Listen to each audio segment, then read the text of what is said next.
Clase anterior hemos definido los extremos absolutos y relativos de una función. Visto la diferencia entre ambas cosas cuando una tuvo.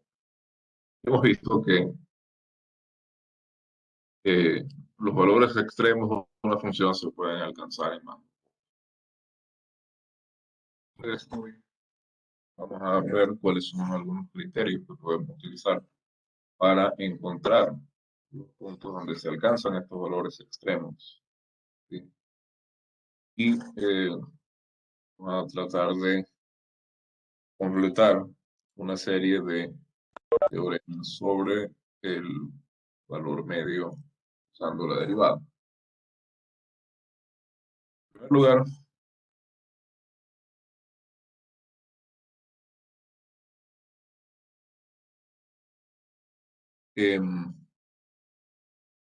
fíjense que de un par de ejemplos de la clase anterior, hemos visto que no necesariamente una función va a tener máximos absolutos o mínimos absolutos. Por ejemplo, si uno toma, eso depende mucho del intervalo, si uno toma x cuadrado, por ejemplo,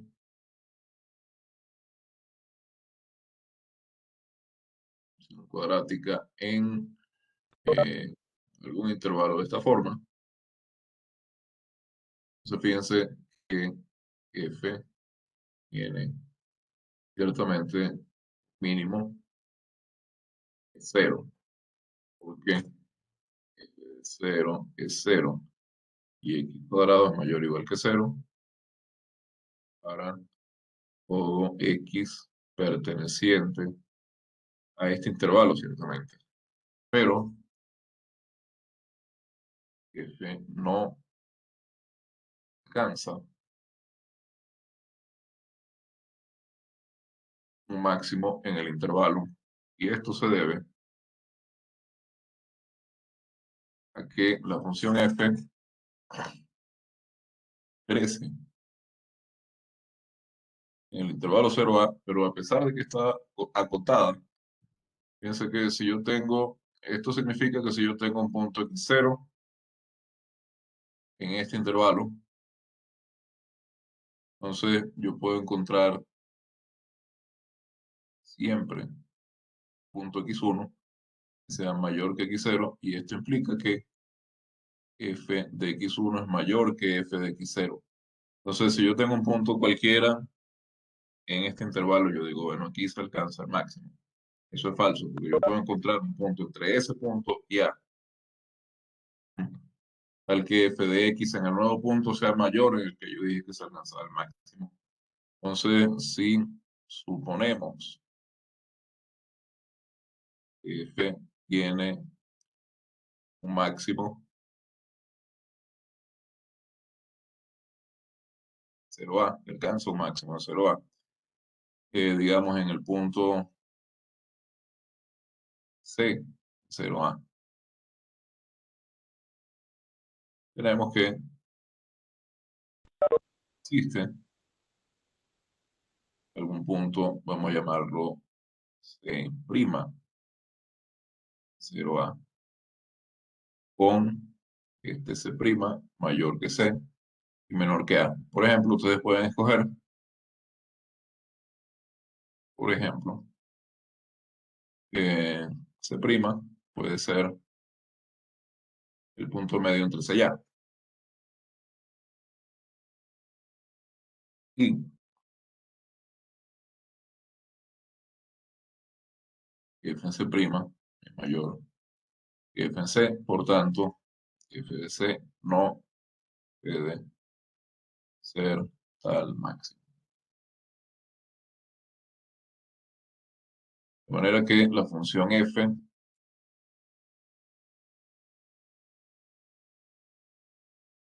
no alcanza máximo en el intervalo 0a abierto por el lado de A. Ahora, haciendo una ligera modificación y modificamos un poco. e incluimos en el intervalo al punto A, piense que f de A va a ser x cuadrado es mayor que x cuadrado para todo x mayor o igual que x cuadrado para todo x perteneciente al intervalo, porque esta función f crece en el intervalo 0a, es monótona. Entonces, f de x tiene máximo en el intervalo 0a. Y vimos que alcanza tanto mínimo como máximo. Y lo que hemos hecho ha sido modificar el intervalo. En vez de considerar un intervalo abierto por el lado BA, hemos considerado un intervalo cerrado 0A. Entonces, esto nos está diciendo que esto de los máximos y los mínimos va a depender también de dónde estemos tomando el dominio de la función, dónde estemos considerando la función. Entonces, a ese respecto hay un teorema atribuido a Karl Weierstrass, que dice que si f es continua, función f es continua en un intervalo dado a b. Entonces, esta función f alcanza tanto un mínimo como un máximo absoluto en AB. Mínimo, máximo, absolutos en el intervalo cerrado AB. Es decir, que si nosotros restringimos la función a ese intervalo, esa función ahí va a tener un valor mayor que todos los otros, un valor menor que todos los otros. ¿Ok?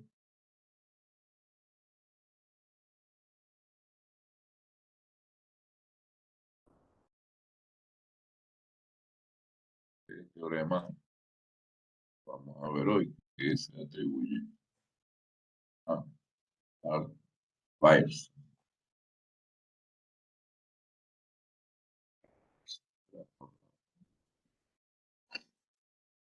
Luego, este teorema nos está asegurando que existe en un intervalo cerrado puntos donde una función f va a alcanzar valores extremos si es continua ahí.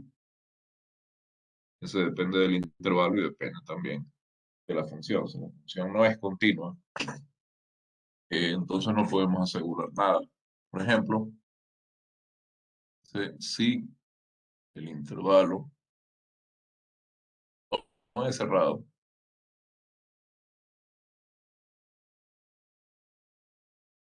el ejemplo anterior,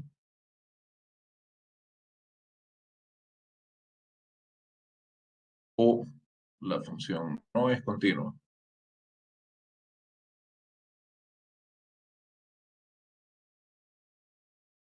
el teorema no funciona.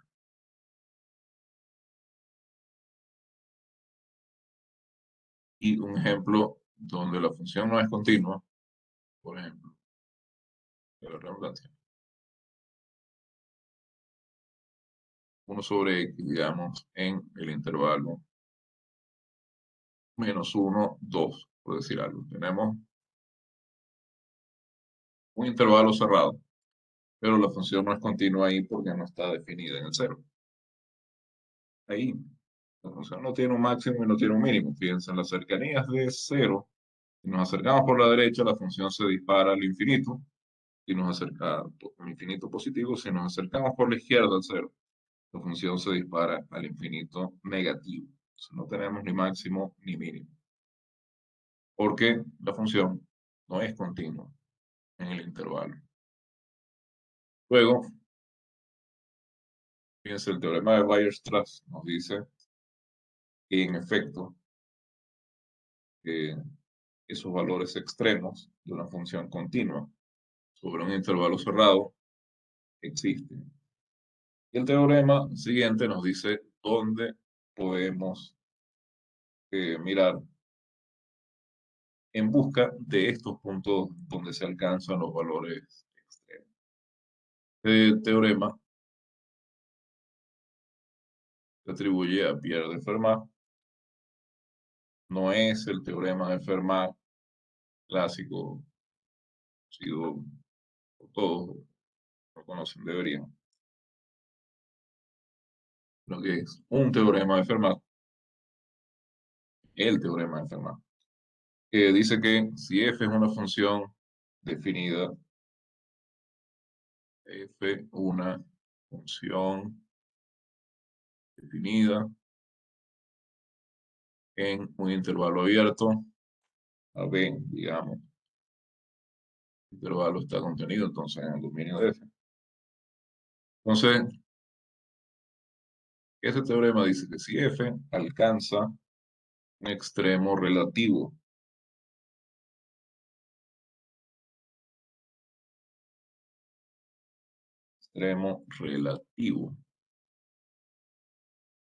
en un punto C siguiente a este intervalo abierto B. Entonces, si la función es derivable en C,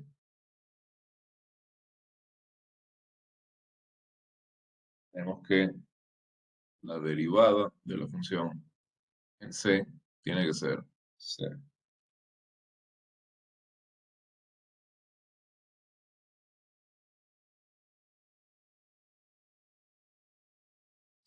Este teorema se atribuye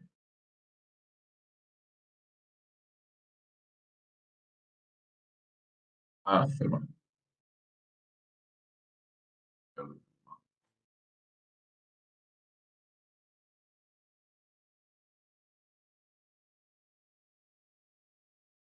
Sin embargo, digamos, saber esto no es suficiente en nuestra búsqueda de los puntos donde se alcanzan los valores extremos. Fíjense que además nos habla de extremos relativos, intervalo abierto. Para encontrar si estamos en un intervalo cerrado,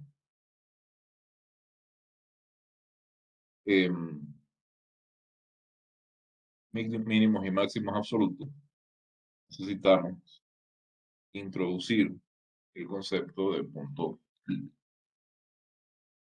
Eso es lo que dice el teorema de Fermat. El teorema de Fermat dice que una función alcanza un extremo relativo y es derivable en un punto. Entonces la derivada en ese punto es cero. Va en una dirección o va en las dos direcciones. No dice que si la derivada en un punto es cero, entonces ahí hay un extremo relativo. Solamente dice que si hay un extremo relativo, entonces la derivada es cero. Es decir, los puntos donde la primera derivada se anula son candidatos a lugares donde hay eh, extremos.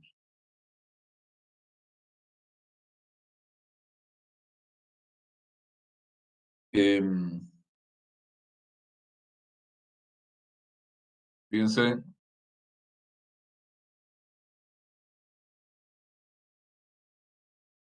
puntos donde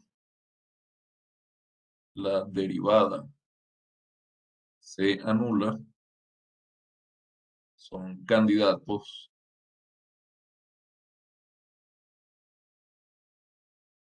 a ser puntos donde alcanza un extremo relativo. Pero hay que tener cuidado, fíjense, consideren esta función. F de x es x al cubo. ¿Mm? Y consideremos cualquier intervalo de la forma, un intervalo abierto de la forma AB, digamos, -1, 1. -1, 1, ciertamente está contenido en el dominio de F. El dominio de F son todos los reales. Y ahora veamos la derivada de F. La derivada de F es 3x cuadrado. Entonces, F es derivable o R. Y en particular,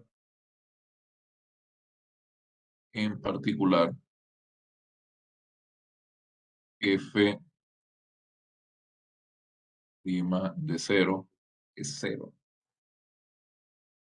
De ahí la primera derivada se anula. Pero, observen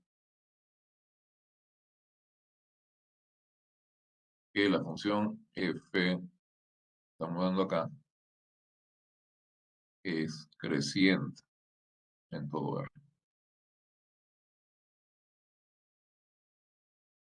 Entonces, este, este punto F de 0 no puede ser un extremo local.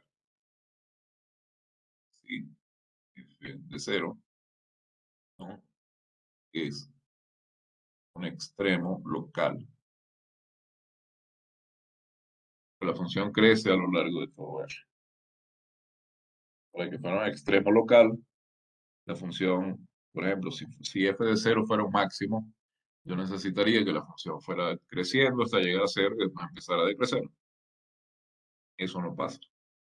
Para que fuera un mínimo, yo necesitaría que fuera decreciendo para llegar a 0 y luego empezar a crecer. Eso tampoco pasa. Entonces, esto nos sirve de advertencia eh, sobre que no debemos aplicar este teorema de Fermat en dirección opuesta. Pero no siempre que la derivada se anule va a haber un extremo local ahí. Digo, entonces, como decía, eh, para encontrar los puntos donde se alcanzan valores extremos, vamos a introducir la noción de punto crítico.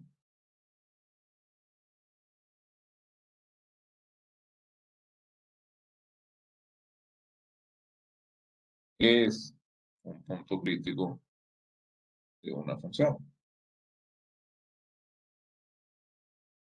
Un punto crítico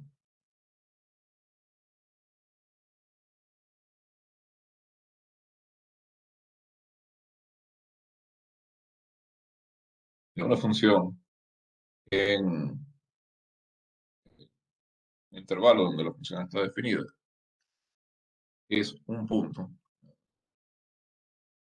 ya C, elemento, dominio de F. Digamos que C es un punto crítico de F.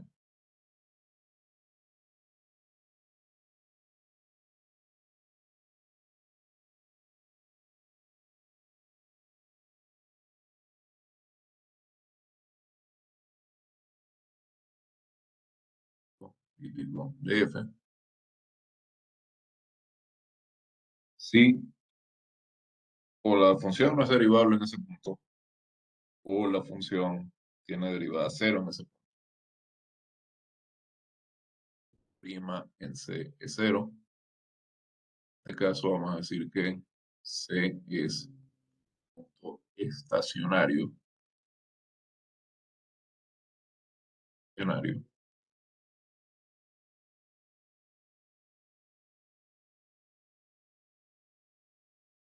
O F no es derivable en C. En ese caso, a veces vamos a decir que C es un punto singular. Es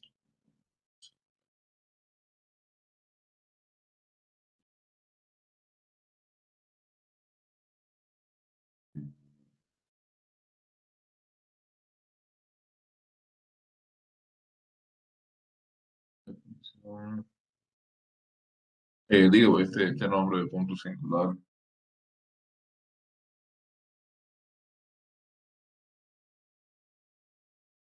pensando qué tan común será. ¿No? No es tan común como yo pienso. Pero em, lo importante es que esos son los puntos críticos de la función. Entonces, existe un teorema parecido al teorema de Fermat, al teorema de Fermat que hemos visto acá, ¿no? Al teorema conocido de Fermat, más conocido, ¿no? Popular. Em,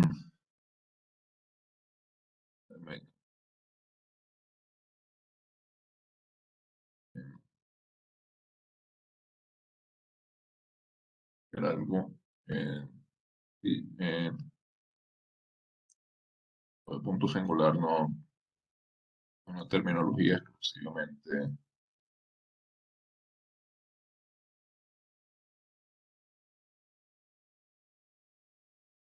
proveniente aquí con una ventana. Cerrar algunas cosas acá.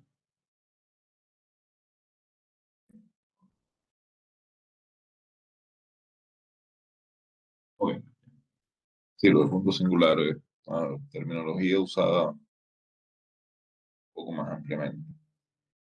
Entonces, como decía, tenemos un problema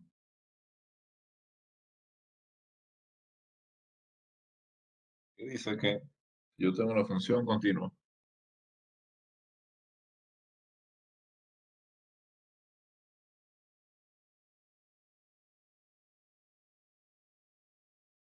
en ya,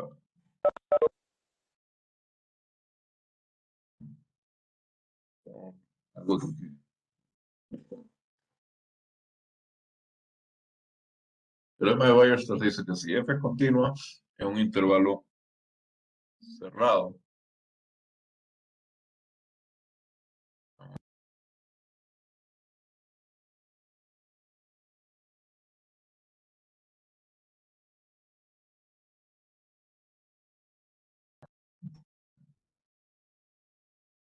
y f es continua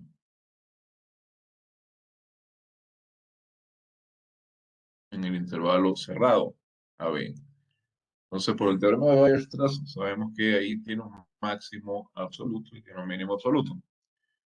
Eh, F alcanza su mínimo, sus extremos absolutos.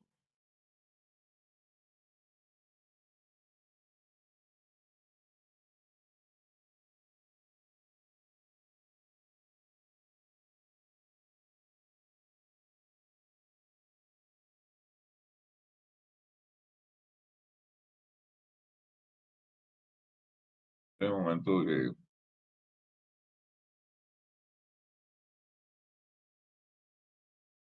de la cabeza.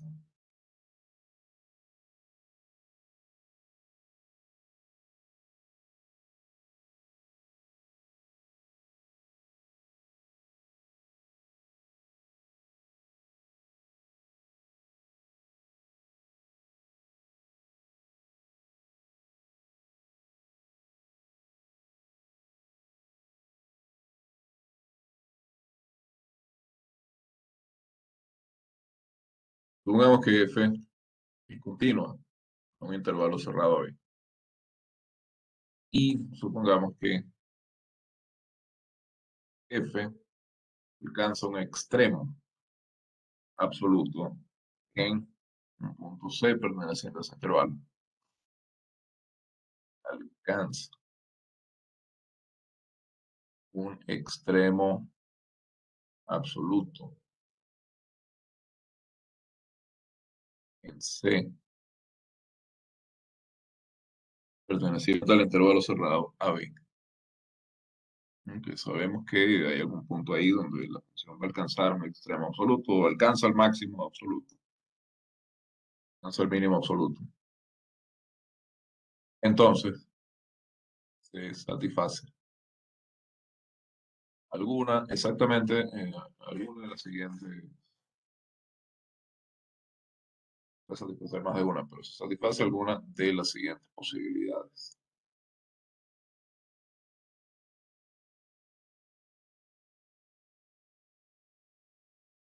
Uno, o F es un punto crítico, no, C es un punto crítico de F,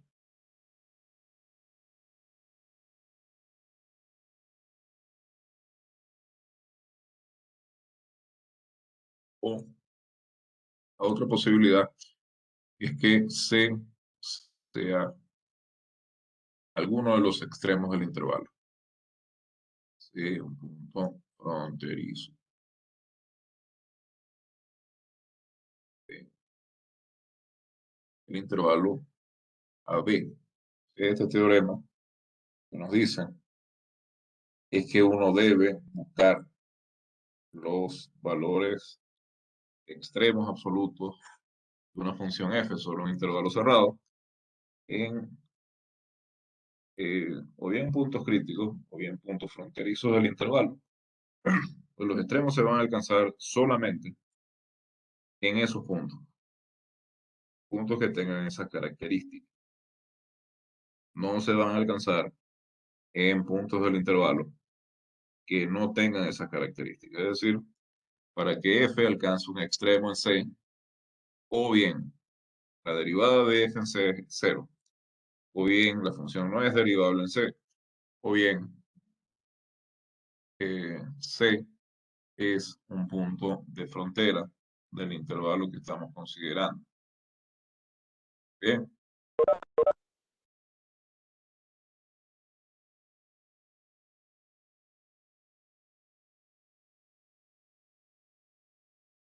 eh,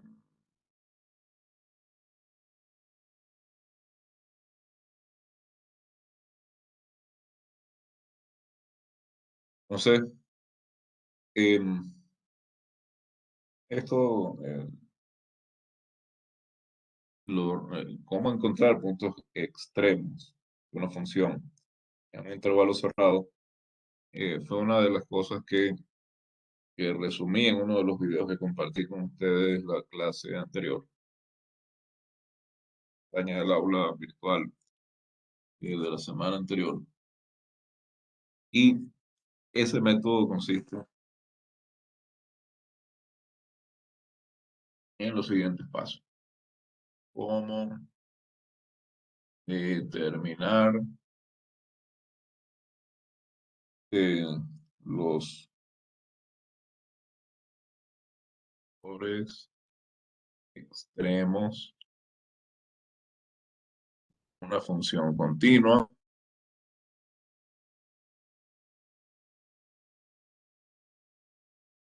en un intervalo cerrado.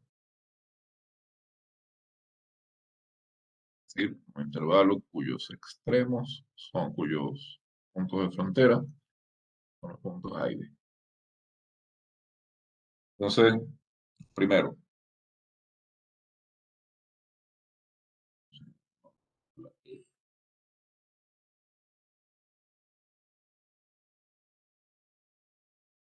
hay que determinar los puntos críticos de C. Esto significa que tenemos, por supuesto, que de C, no, perdón, de F. Esto significa que tenemos, por supuesto, que derivar F. Derivar, ¿no? Y hallar puntos de intervalo abierto a B con prima de C igual a cero o tales que f' de C no existe, punto donde la derivada se anula o donde la función no es derivable. Segundo,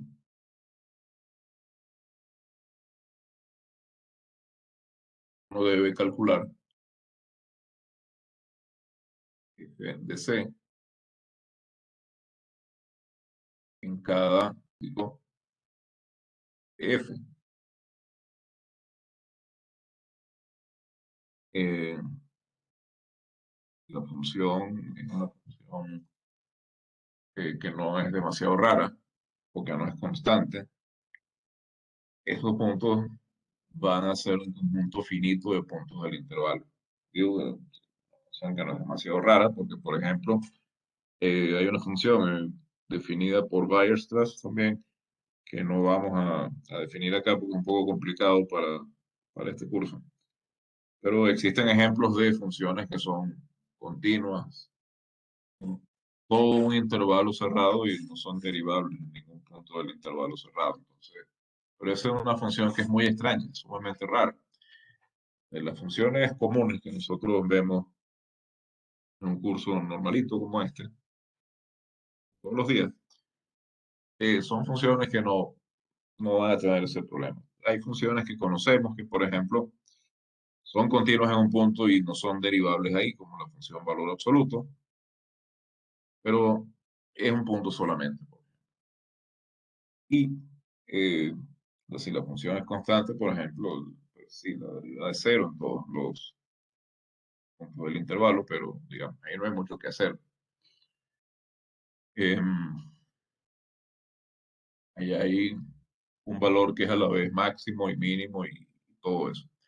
Entonces, en general, vamos a tener un conjunto finito de puntos críticos de f cuando estemos analizándola en un intervalo cerrado.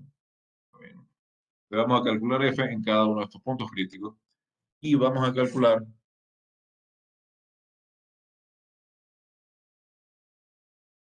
f en los puntos de frontera o de borde del intervalo cerrado. ¿Qué tenemos que hacer luego?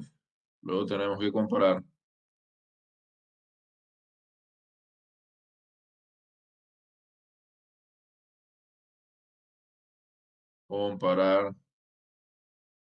los valores obtenidos en el paso 2.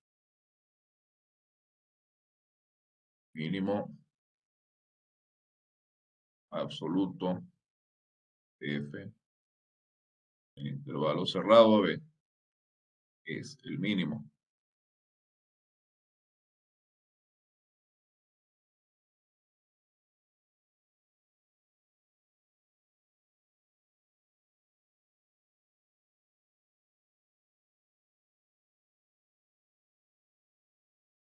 de los valores obtenidos en el segundo paso. Máximo absoluto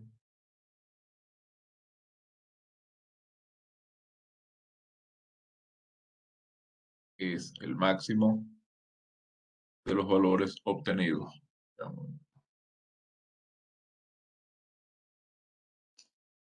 El máximo de los valores obtenidos en el segundo.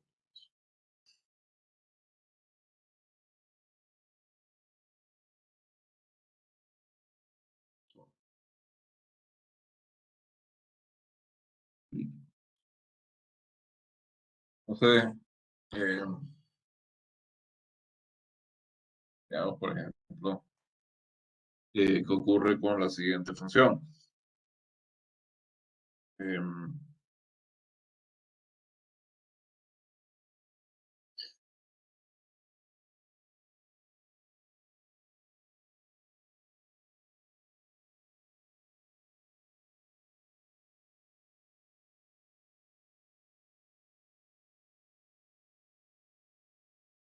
ejemplo,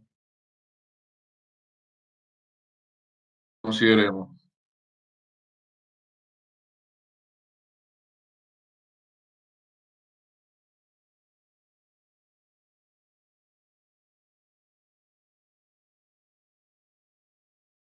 esta función f en el intervalo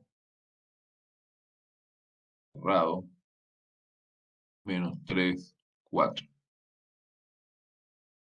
Fíjense, lo primero que hemos dicho que debemos hacer es determinar los puntos críticos de f. Para eso derivamos la función f.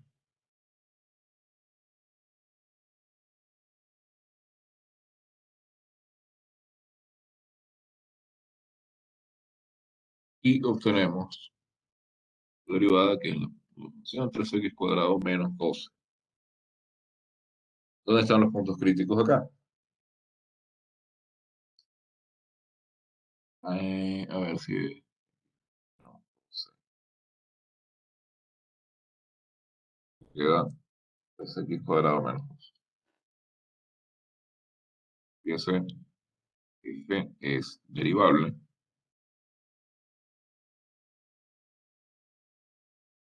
en todo el intervalo. Entonces, no existen puntos críticos de tipo puntos singulares. Solo queda ver si existen en este intervalo puntos estacionarios. Igualamos f a 0.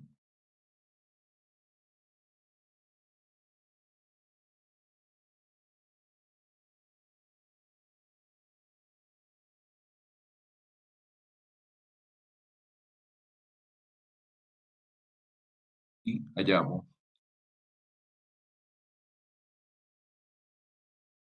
que esta función tiene dos puntos estacionarios críticos en este intervalo y además son los únicos que tiene. Vamos a llamar a este C1, y lo estamos llamando C. C1 igual a menos 2, C2 igual a 2. Estos son los únicos puntos críticos que tiene. Y ahora tenemos que evaluar de A, de B, F de C1 y F de C2. Entonces, en A, ¿cuánto vale la función F en A? Si evaluamos en menos 3, por acá tenemos, voy a escribir esto de esta forma.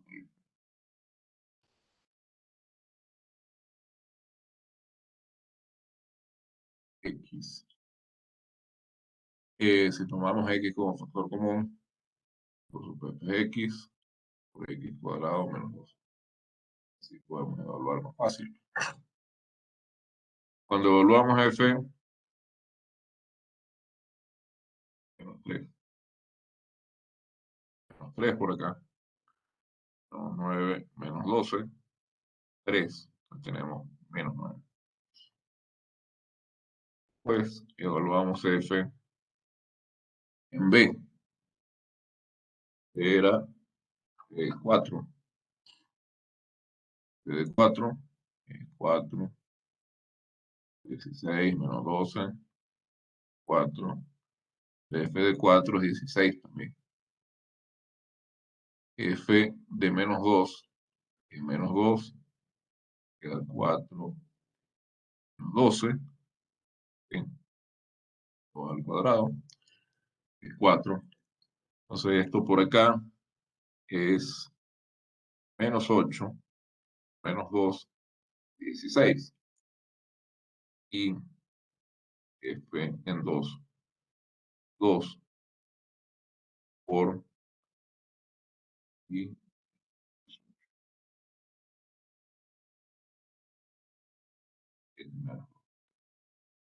y acá tengo 2 por 4 menos 12 de nuevo. Aquí tengo menos 8 por 2, entonces menos 16. Entonces comparando, fíjense, tenemos que F en 2 es menor que F en menos 3, que a su vez es menor que F en menos 2 e igual a F de 4. 16, pues menos 16. Como resultado, el mínimo absoluto en menos 3, 4 se alcanza en 2. menos 16, máximo absoluto de esta función, intervalo menos 3, 4, se alcanza en menos 2 y también para x igual 4 y es 16. Máximo se alcanza en dos lugares. El mínimo se alcanza solamente en uno. Bien, eso es. Así es como utilizamos este teorema citado por acá para encontrar mínimos y máximos absolutos de una función en un intervalo cerrado. Cerrado, si es abierto, obviamente no nos sirve. Si es abierto, tenemos que buscar máximos y mínimos locales en los puntos críticos. No tenemos puntos de borde. Bueno, luego eh, tenemos algunos teoremas relacionados, explicaciones de la derivada. Eh, Pueden ayudar también a encontrar puntos críticos. Profe, profe, Dígame. ¿puedes subirle un ratito, por favor? Un poquito más. Ya, muchas gracias. Solo quería ver una cosa. Ujú.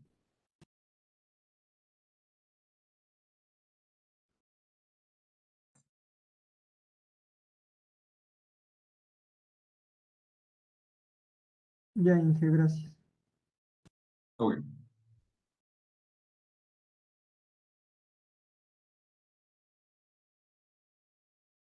Voy a abrir acá una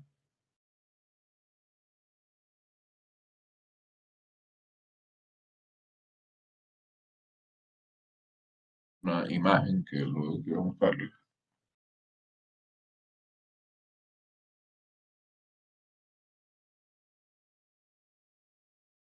Es el teorema de Rowley,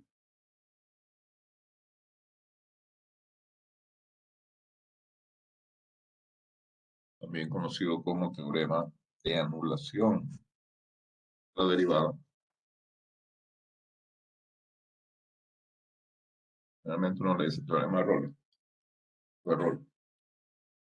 Em, que dice que si una función es continua, f continua en el intervalo cerrado AB, derivable en el intervalo abierto AB,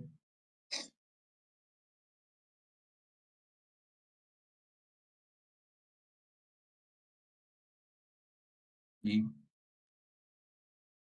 al que f de A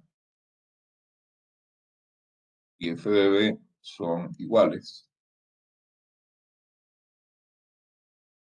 entonces existe algún elemento del intervalo abierto AB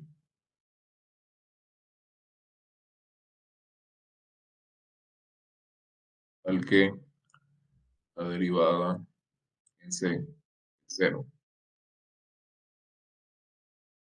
Entonces, geométricamente, pues, es fácil visualizar esto. Bueno, una imagen que está en la guía, que está en aula virtual.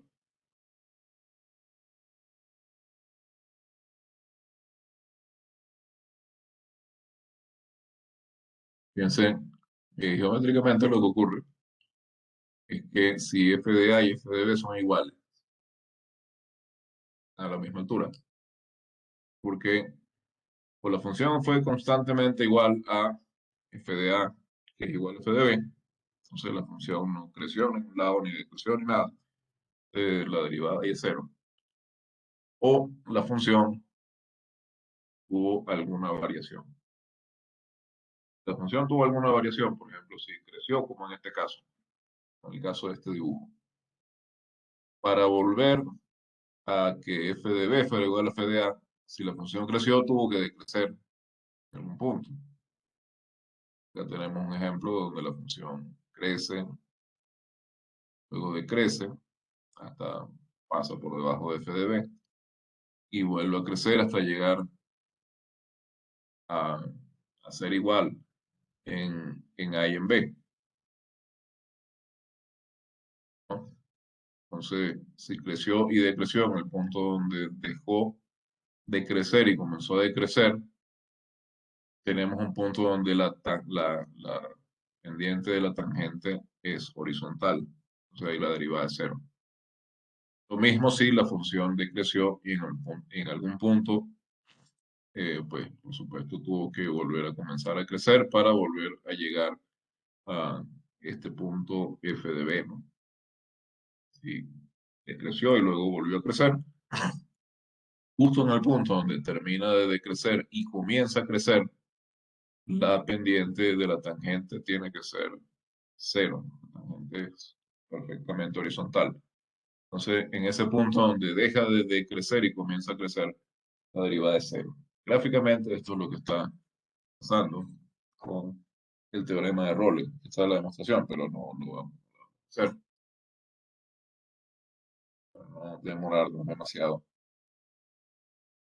Inge, disculpe, yo tengo una En, pregunta. sí, ¿Qué pasa bueno, si, qué pasa si la tangente en un caso es vertical? ¿A qué sería igual la derivada en ese punto?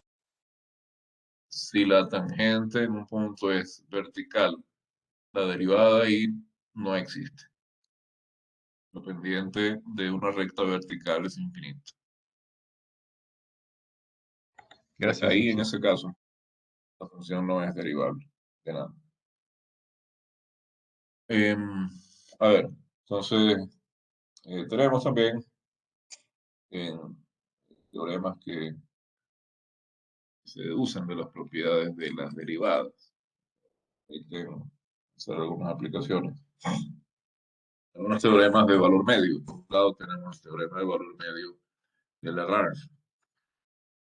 Y el teorema de valor medio de Lagrange lo que dice es que, fíjense, ah,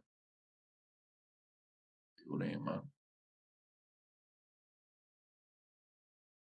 vamos a hacer un dibujo.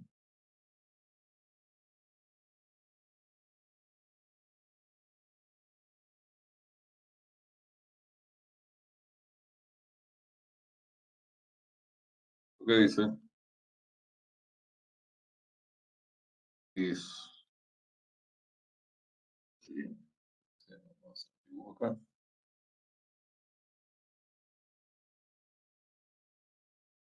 Cambiar para eso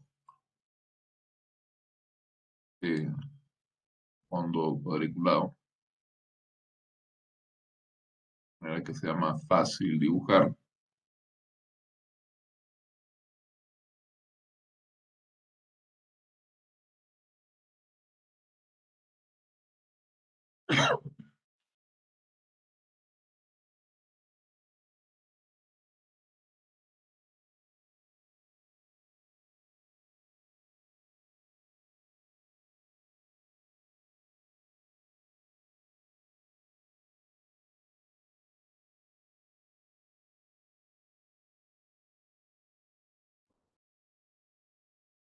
Dice lo siguiente, tengo una función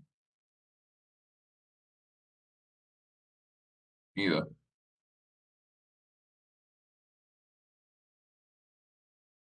sobre algún intervalo cerrado. A ver, supongamos que esa función ahí es continua. Y supongamos además que, así que f de A, digamos, porque f de B,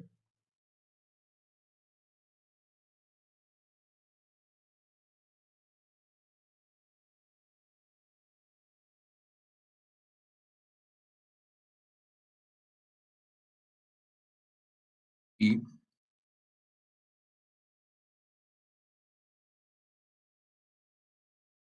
digamos, la función es continua ahí, esa función pues hace acá, qué sé yo, sigue, sigue, pues. Fíjense, yo puedo trazar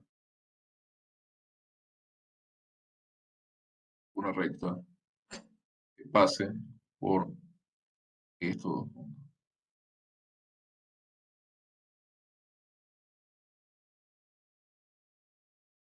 Tengo un segmento, ¿no?, de esa recta.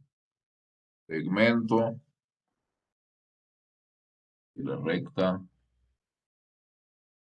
pasa por los puntos AF de A, BF de B. Esa recta tiene gente, perdón, esa recta tiene pendiente,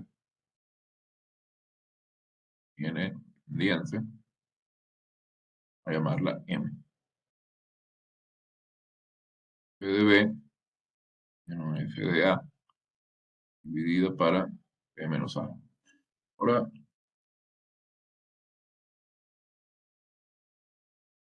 fíjense en lo siguiente, ¿verdad? Copiar esta recta. Entonces, como pueden ver, esta recta yo la puedo aquí, yo la puedo mover,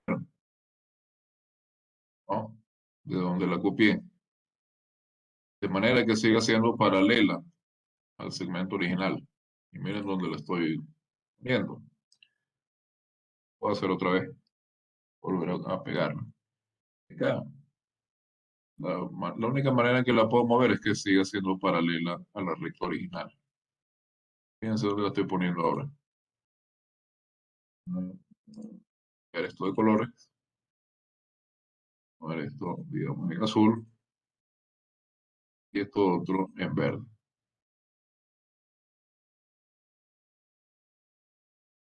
Fíjense que ese segmento que está ahí en blanco, que es uno de los puntos AF de A y BF de B, yo lo puedo trasladar paralelamente de manera que tocara, que toque a la curva en el escrito sobre el segmento B en un punto. Al menos, no en un punto. Aquí tengo dos. Yo tengo un punto aquí.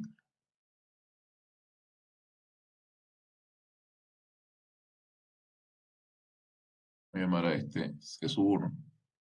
Un punto aquí. Voy a llamar a este C sub 2. Entonces, lo que podemos notar es que para estos dos puntos, C sub 2, las pendientes de las rectas tangentes a la gráfica de F en estos dos puntos son prima de S1, prima de S2, son iguales. Pero fíjense además que esa pendiente es exactamente igual a la pendiente de la recta que pasa por AF de A y por BF de B. Esto es de B menos F de A sobre B menos A. A ver si hay algún otro punto que hay más, ¿no? Puedo pensar en este ejemplo particular hay más. A ver, acá,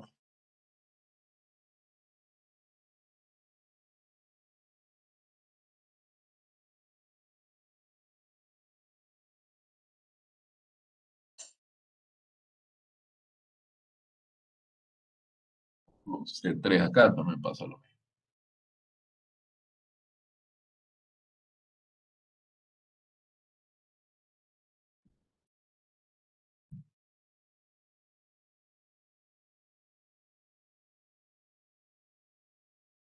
¿No? También en F'. Entonces, el teorema del valor medio, lo que me dice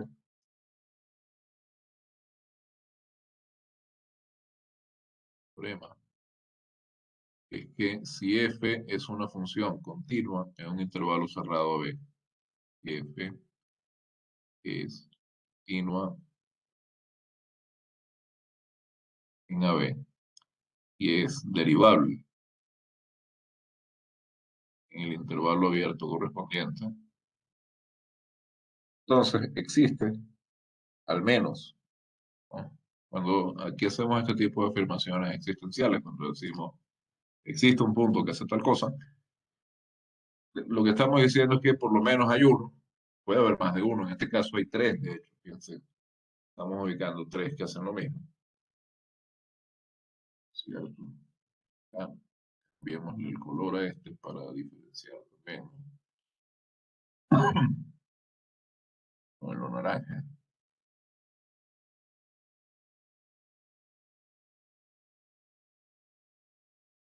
Entonces, existe un elemento, al menos, en el intervalo abierto AB, tal que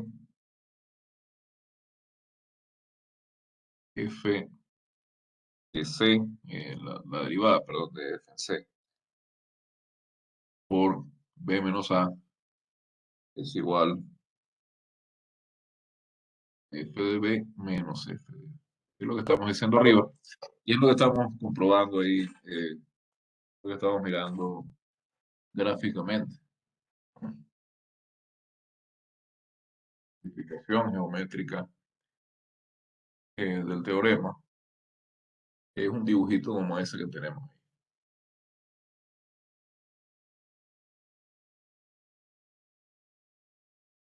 O sea, en cierto sentido es una generalización del teorema de Rolle, porque el teorema de Rolle dice que f de b es igual a f de a. Si b es distinto de a, eso quiere decir que f' en c es igual a 0. Notar como esto generaliza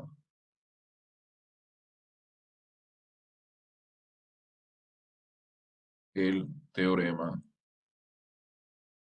de Rolle.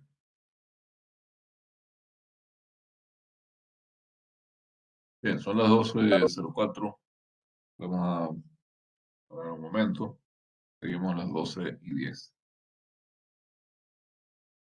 Bueno, continuamos. Entonces, primero estábamos viendo el teorema de valor medio de Lagrange, que, como decíamos, generaliza al teorema de Rolle, ¿sí? Abarca el caso en el que f de b es igual a f de a, en ese caso f de b menos f de a es 0, y como b menos a tiene que ser distinto de 0, f' en c tiene que ser 0. Generaliza el teorema de Rolle, pero tenemos además una generalización del teorema de Lagrange, que es el teorema de Cauchy.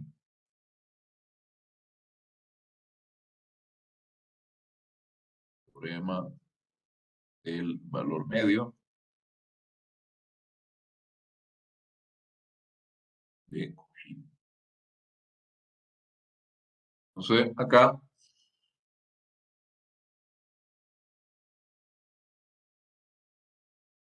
eh,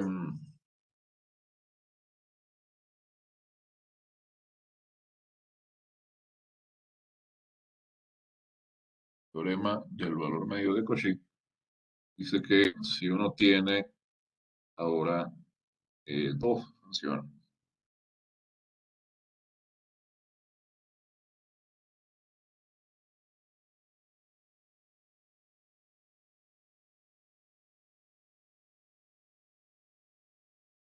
que son continuas en un intervalo cerrado a B,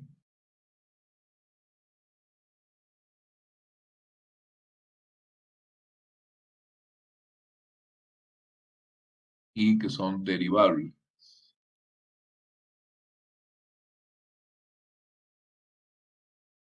en el intervalo abierto correspondiente, entonces existe al menos punto C. En ese intervalo abierto de al G de B, entonces F de A por G' en C es G de B menos G de A por F' en C. Entonces acá observen que si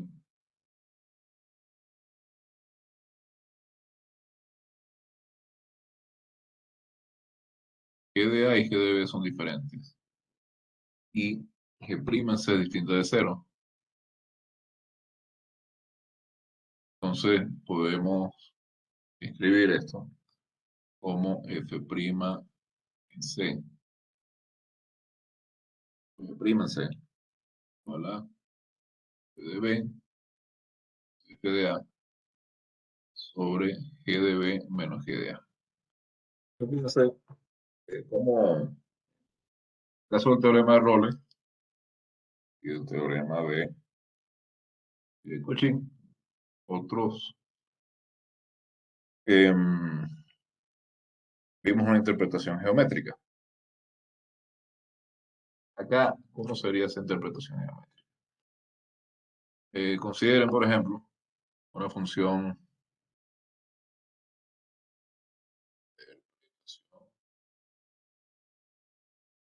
geométrica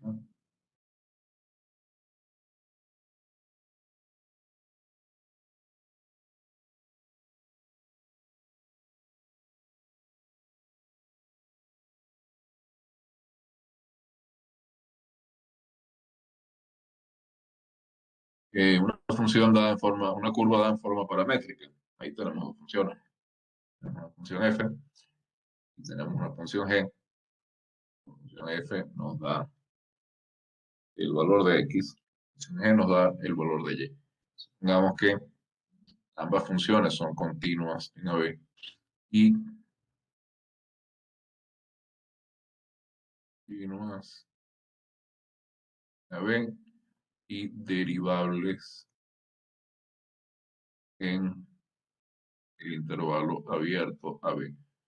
Por ejemplo, miren este caso, f de t es t por seno de t, que es t por coseno de t. Las dos funciones son continuas en el intervalo cerrado y derivables en el intervalo abierto. Vamos a suponer que A es, yo he visto aquí, quiero revisar cuál era mi intervalo. Mi intervalo era pi quintos a 17 pi séptimos.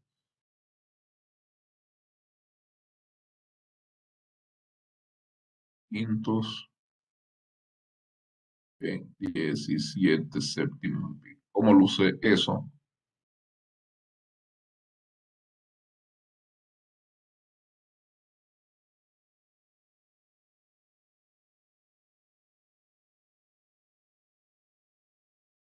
Esto se ve así. Es ese pedazo de espiral que tenemos ahí. ¿Sí? Bueno, vamos por aquí. Este punto A que aparece acá. Ah, esto es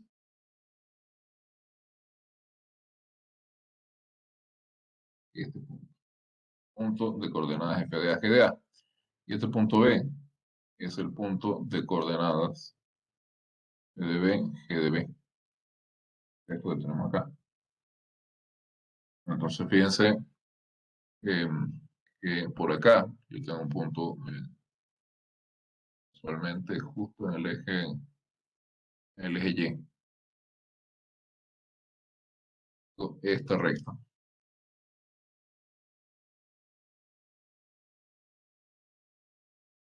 Esta.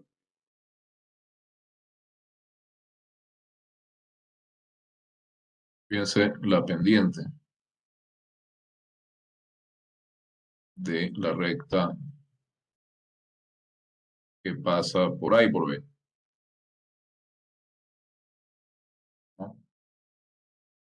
¿Cómo es? Pues G de B menos G en A dividido F de B menos F en A. De pendiente M. Y es igual a la pendiente de la tangente en este punto D. Igual a la pendiente de la tangente curva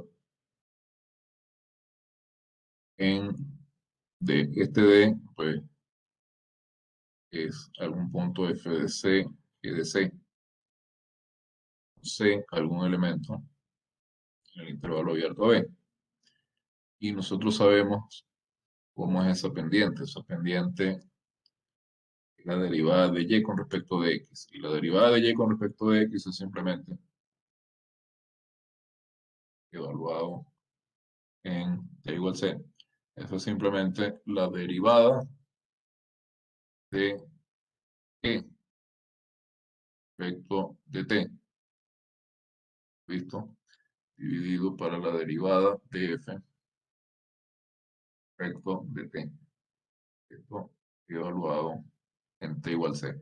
Es decir, esto es G' C dividido para F' en C. Y esto es exactamente lo que nos dice,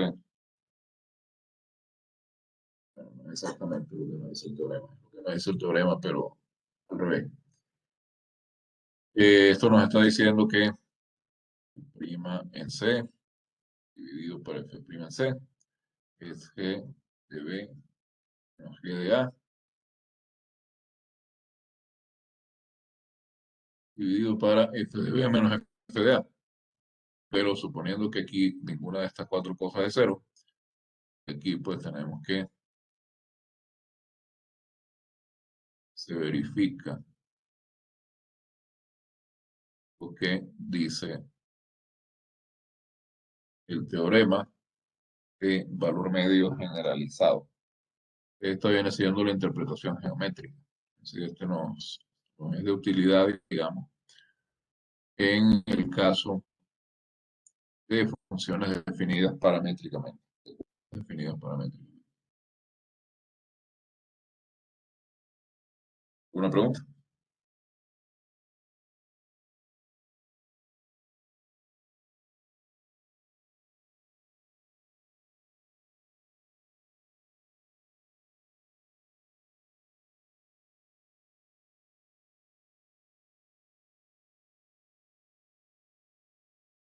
Luego, tenemos otras aplicaciones. La primera derivada, tenemos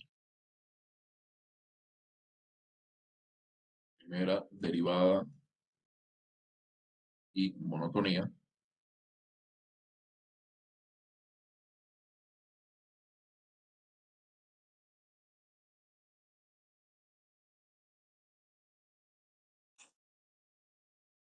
Tenemos que, en primer lugar, si una función f es continua, un intervalo cerrado y derivable en el intervalo correspondiente, y f es continua en el intervalo cerrado B y derivable en el intervalo abierto AB. Entonces, 1. Si la derivada de f es positiva o es intervalo abierto, entonces f es creciente en el intervalo AB. Si por otro lado la derivada es negativa, para todo x es intervalo abierto, entonces f es decreciente en el intervalo cerrado AB. Entonces, esa es la relación entre la primera derivada y el crecimiento o decrecimiento de una función. Y la primera derivada también nos permite, como consecuencia de identificar dónde están los extremos relativos de función. Eh, fíjense,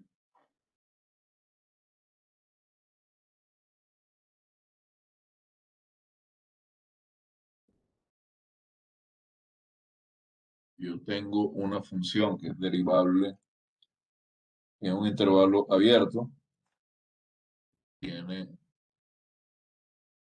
punto crítico C de la función. O sea, una función, un punto crítico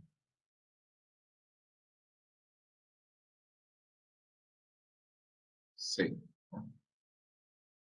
Y supongamos que I, un intervalo abierto,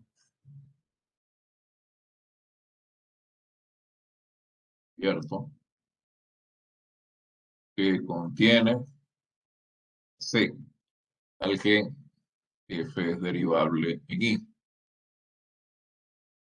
F es derivable en I, pero sea un punto crítico, pues C pudiera ser un punto singular.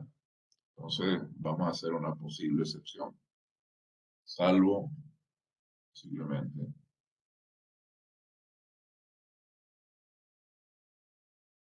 en C. Entonces, tenemos lo siguiente. Si F' X es positivo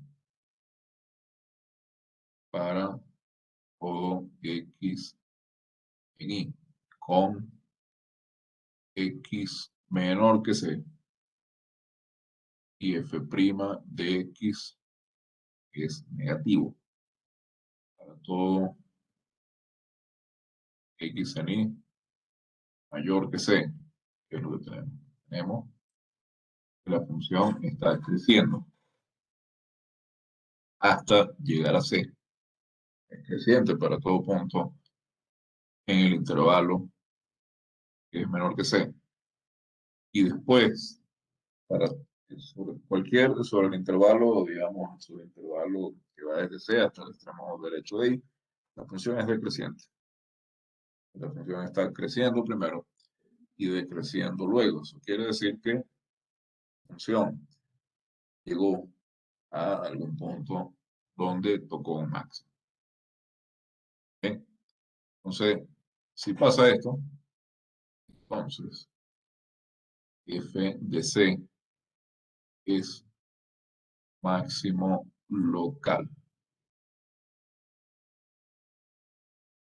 Luego tenemos el caso contrario. Ver esto aquí. Lo voy a pegar acá. Voy a cambiar un par de cosas.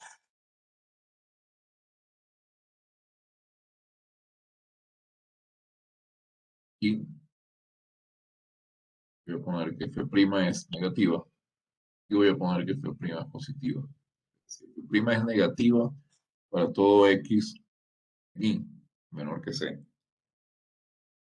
Y es positiva para todo X en Y mayor que C. Entonces, F en C, pueden ver, F está decreciendo antes de llegar a C y está creciendo luego de C. Entonces, F de C es un mínimo local, de que la función o fondo en C, digamos, localmente.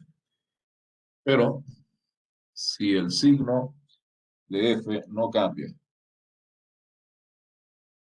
de la primera derivada, perdón, de F no cambia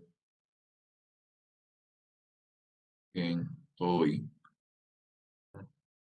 Entonces, PDC no es un extremo local. Y eso es lo que ocurre en el caso que vimos hace un rato, cuando f de x vale x al cubo. eh, la derivada es 3x cuadrado y eso se anula en cero. Pero 3x cuadrado es positivo para todos los reales. Entonces no hay ese cambio de signo. Y por tanto, f de cero no es un extremo local. Esto nos permite verificarlo. Nos permite checar, eh, dado un punto donde se anule la derivada de una función, donde un punto estacionario, nos permite chequear si en ese punto se alcanza un extremo local y además nos dice qué tipo de extremo local es. ¿Ok? Entonces, veamos, por ejemplo, eh, medio, así que da tiempo de hacer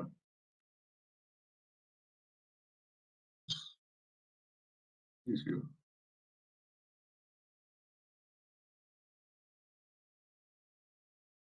Por ejemplo, todo esto pertenece a la clase 14. Debería tener la clase 15. La clase es un poco larga. Entonces, vamos a ver un par de ejemplos y luego a tratar de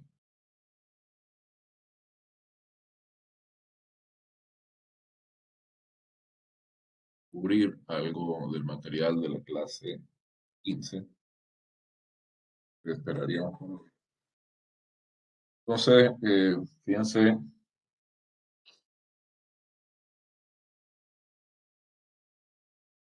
en esta función.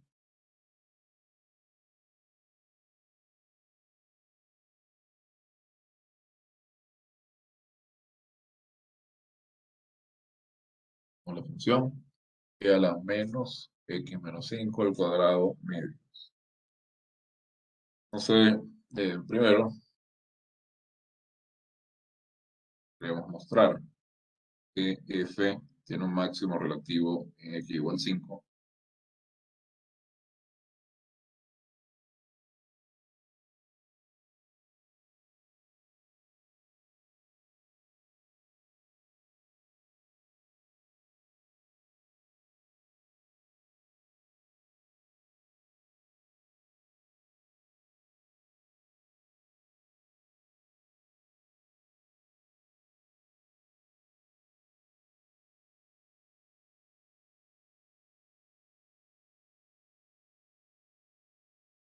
Luego,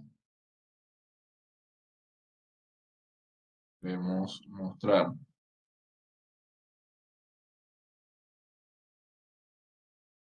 que f' en 5 existe y es C.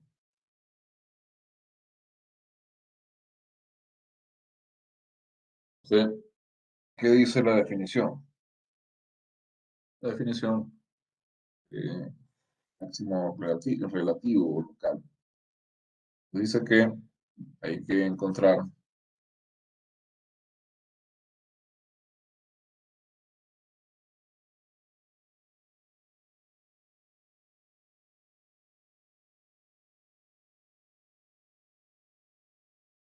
la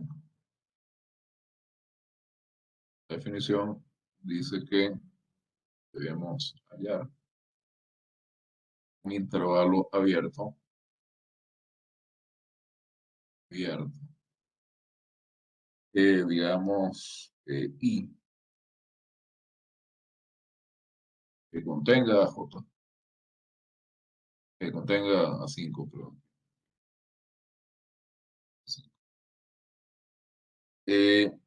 Donde F esté definida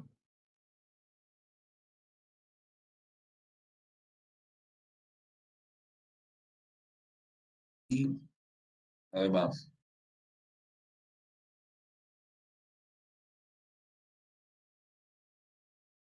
al que f de 5, que sea máximo relativo, tiene que ser mayor o igual que f de x para todo x en y. Y ese es el intervalo que necesitamos.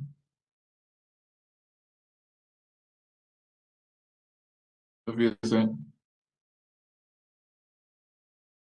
f de 5 es e a la menos 5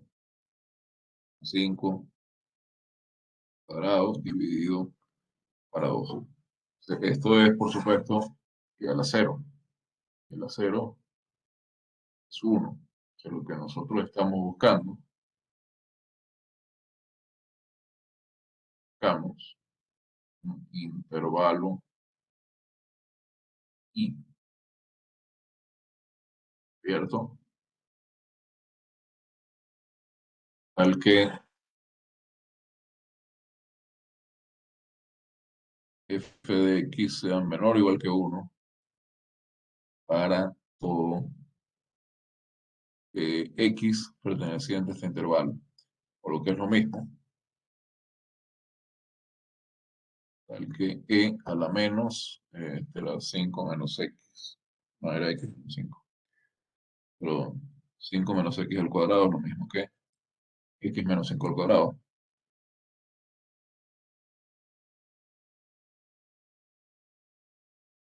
Entonces, de lo que se trata es de resolver esta ecuación.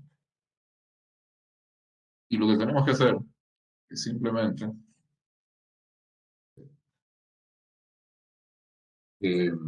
tomar logaritmo, ¿no?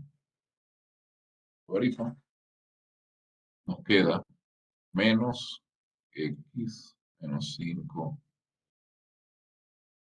al cuadrado medios.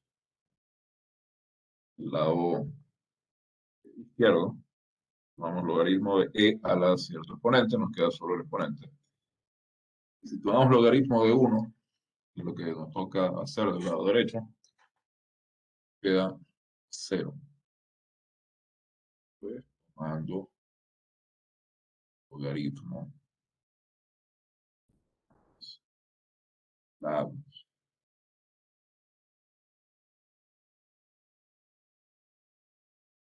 Es decir, que menos x menos 5 al cuadrado menor o igual que 0, o lo que es lo mismo,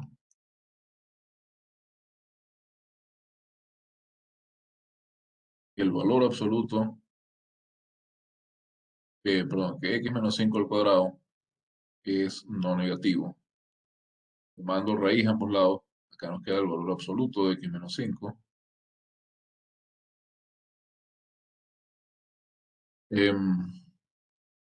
Entonces, lo que estamos buscando es un intervalo tal que para todos sus elementos el valor absoluto de x menos 5 sea mayor o igual que 0. Ahora esto ocurre para todo número de x, para todo número real x. Esto vale para todo x en R. Entonces, cualquier intervalo abierto que tomemos,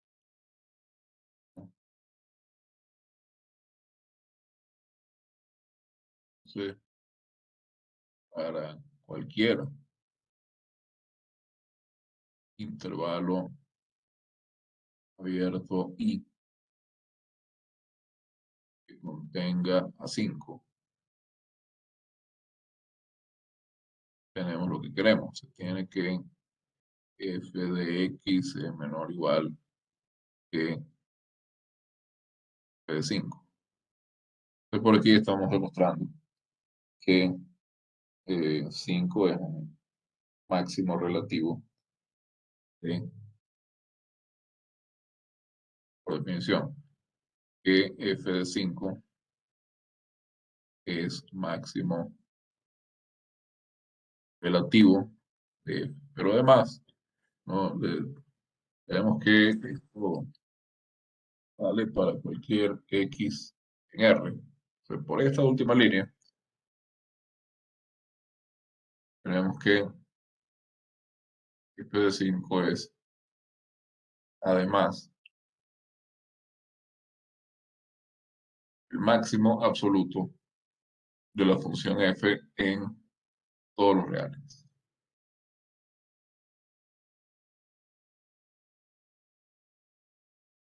Luego,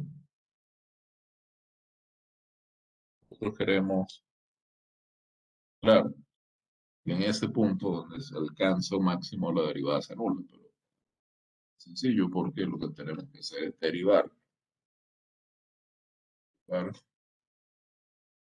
Que a la menos 5 menos x al cuadrado medios x menos 5.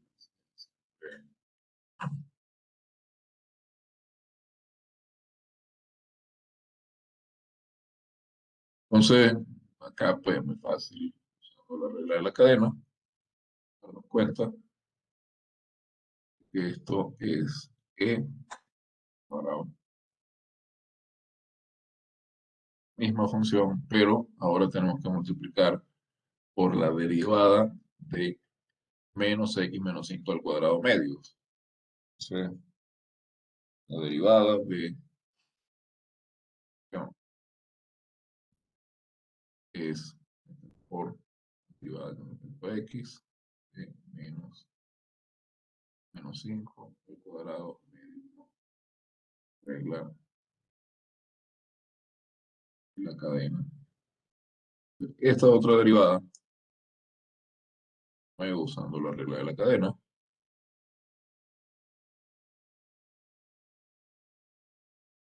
es menos 1.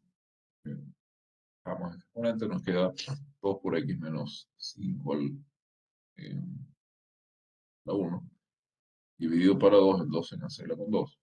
Nos queda menos x menos 5, pero multiplicando por la derivada de x menos 5, que es 1, queda que esto es menos x menos 5. Esto es igual a menos x menos 5 por e a la menos x menos 5 al cuadrado medios. Entonces, si evaluamos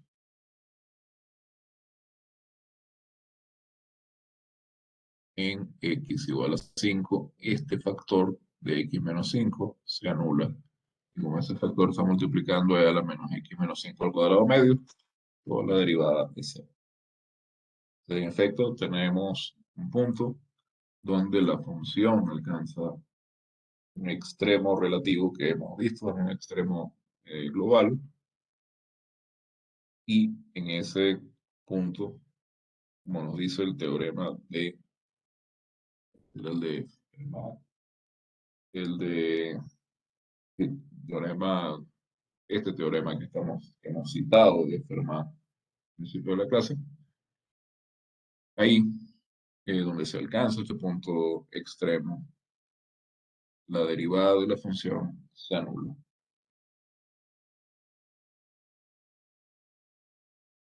Un ejemplo de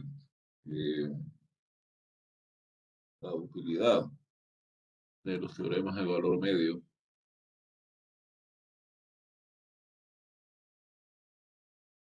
primero de la utilidad del teorema del valor medio de Lagrange, del, del no generalizado, no del de Cauchy, sino que tenemos el siguiente ejemplo.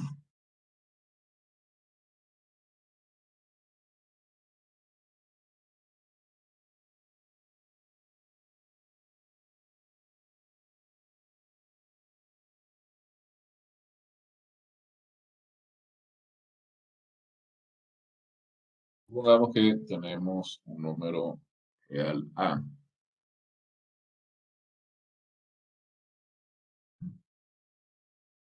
mayor que 0.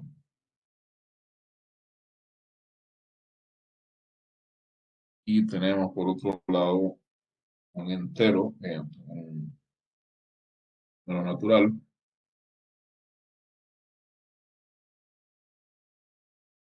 sería un entero no negativo, con n mayor o igual que 2. Los números se fijan, ¿no? Arbitrariamente y se definen.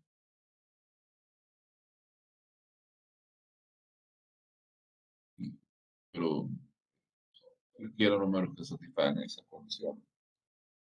Entonces definimos esta función. Define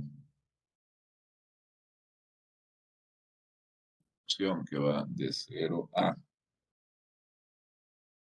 reales, que lleva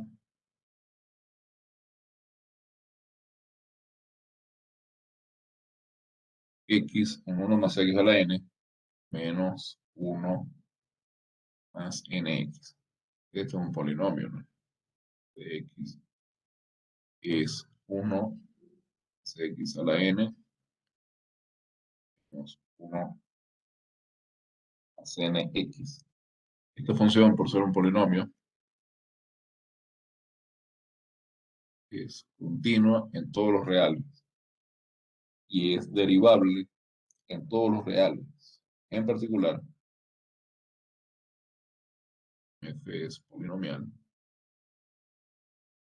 Ella en particular va a ser continua en el intervalo cerrado 0a y derivable en el intervalo abierto 0a.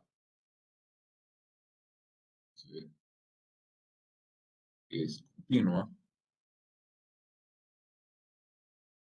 en el cerrado y derivable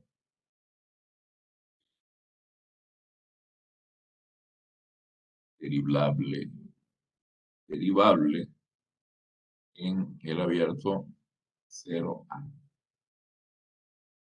Entonces, fíjense, eso satisface la hipótesis de prácticamente todos los teoremas que hemos visto acá. De las funciones acá que sean continuas en un cerrado o derivables correspondientes. Entonces, la derivada, vamos a observar,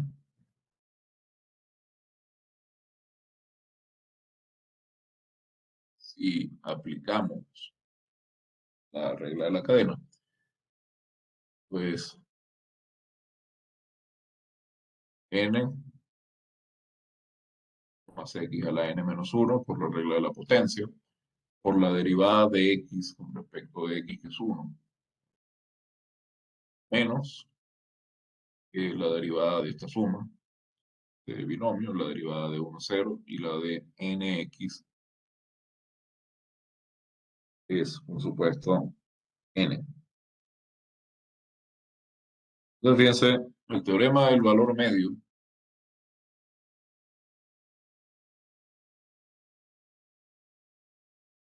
teorema del valor medio, paréntesis vamos a poner de Lagrange, pero en general, en realidad, el teorema del valor medio no dice el teorema del valor medio, en general, te va a entender cuando está hablando del teorema de Lagrange. Si uno quiere referirse al teorema de Cauchy, pues ahí sí tiene que especificar. Puede decir que es el teorema del valor medio de Cauchy, puede decir que es el teorema del valor medio generalizado, pero digamos, si uno dice el teorema del valor medio, se sobreentiende que es el de Lagrange. O sea, no hay mayor problema. Pero el teorema del valor medio garantiza que existe un elemento del intervalo abierto, existe un elemento C, el intervalo abierto 0a, al que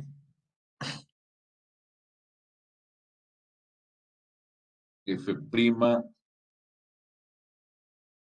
en ese punto C por a menos 0 es igual a f en a menos f en 0. Fíjense, f en a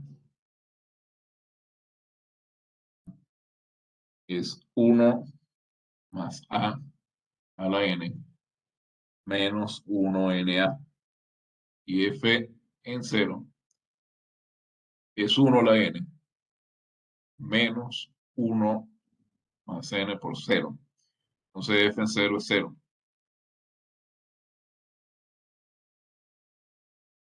Tanto que f' en c n por 1 más c a la n menos 1 menos n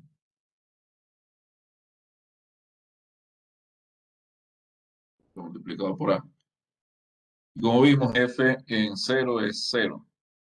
Entonces esto es f en a, que es 1 más a la n menos 1 más na.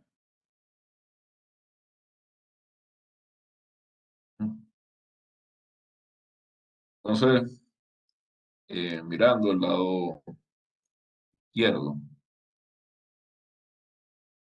de esta igualdad, fíjense, tenemos, de acá podemos sacar n como por común. Vamos al lado izquierdo.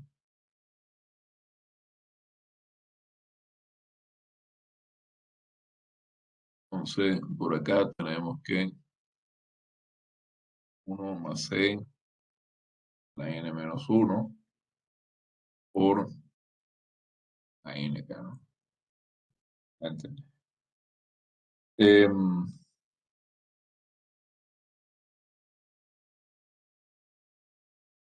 el lado izquierdo un poco simplificado.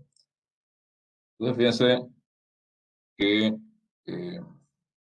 nosotros estamos escogiendo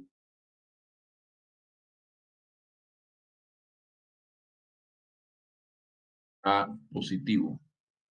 Eso significa que C también es positivo. Y estamos escogiendo N mayor o igual que 2. Entonces, por acá,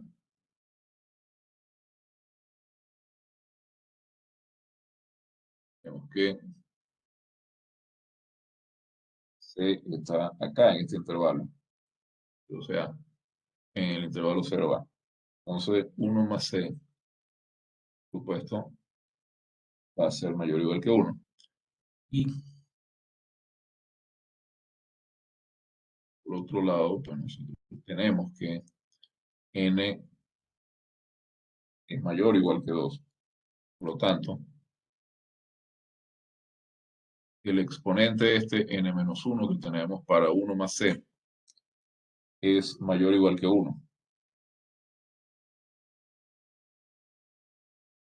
Entonces, siendo 1 más c mayor que 1, estrictamente, y siendo su exponente mayor o igual que 1, que por acá,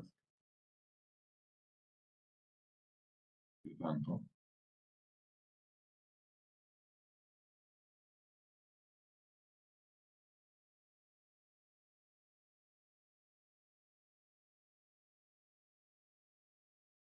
tengo que 1 más c a la n menos 1 es mayor que 1, también estrictamente. 1 más c, perdón.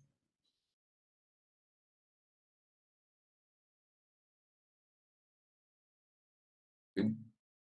Más c es positivo, es mayor que 1, de hecho. El exponente es mayor que 1. Entonces, 1 más c a la n menos 1 va a ser mayor que 1. Y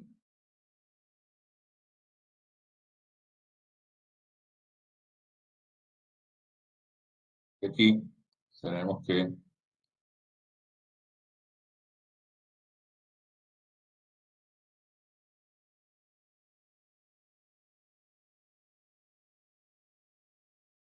1 más c a la n menos 1. Menos 1 es positivo.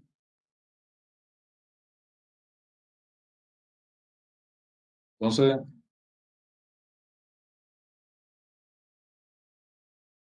ya, disculpe un momento. Em,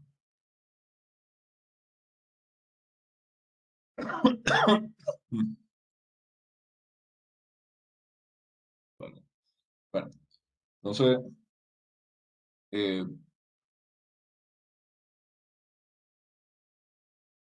ven que tengo,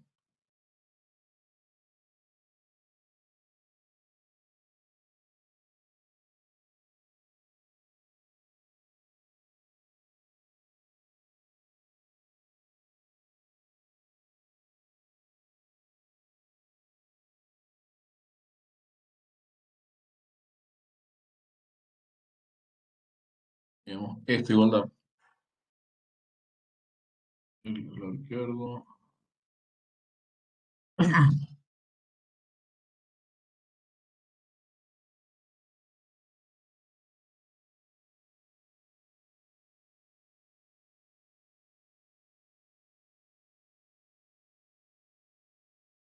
em,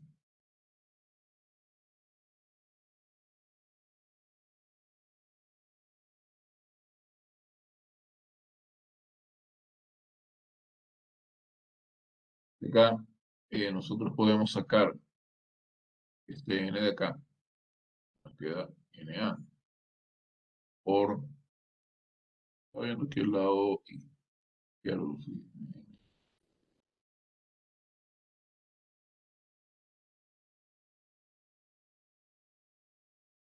y ya, el lado izquierdo no era esto, el lado izquierdo era,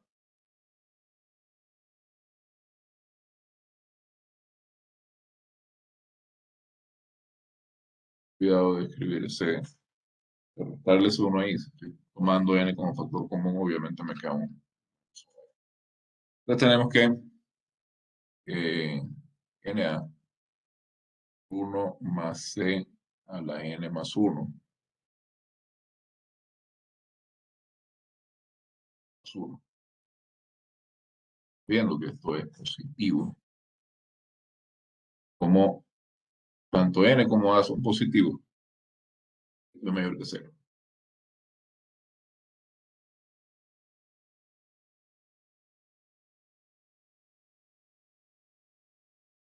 Entonces, dada la igualdad, resulta que el lado derecho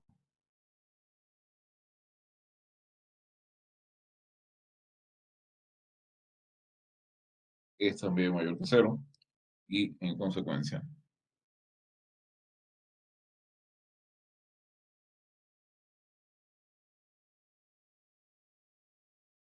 uno puede demostrar con un polinomio definido de esta forma que 1 más a la n, si a es positivo y n es un número entero mayor o igual que 2, uno puede demostrar que 1 más a la n es mayor que 1 más n a la para todo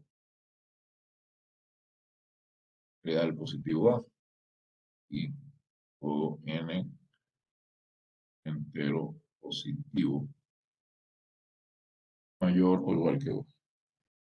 Bueno, ya casi se terminó el tiempo, así que no me voy a dar, voy a tener la oportunidad de hacer más ejemplos. Son un poco largos, la verdad.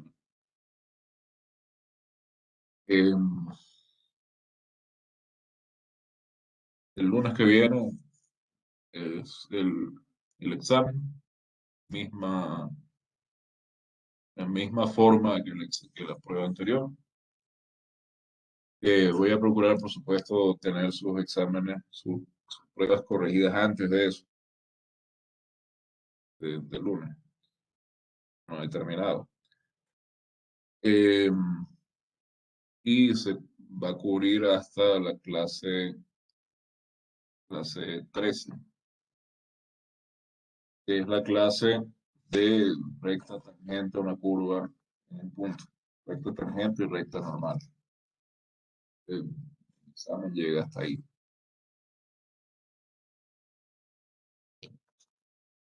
¿Una duda? ¿Una pregunta?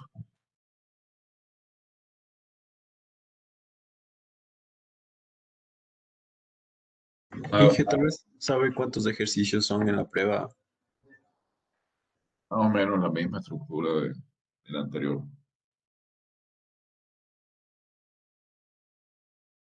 Gracias. Sí, de nada. Más o menos misma cosa, mismo esquema, el tiempo, todo similar. Profe, buenas Bueno, tardes. También entonces, sería la misma hora la que rendiríamos la prueba, el sí, examen. sí, sí, misma hora, lunes, todo igual que la misma que la primera prueba. Listo, profe, gracias. De nada.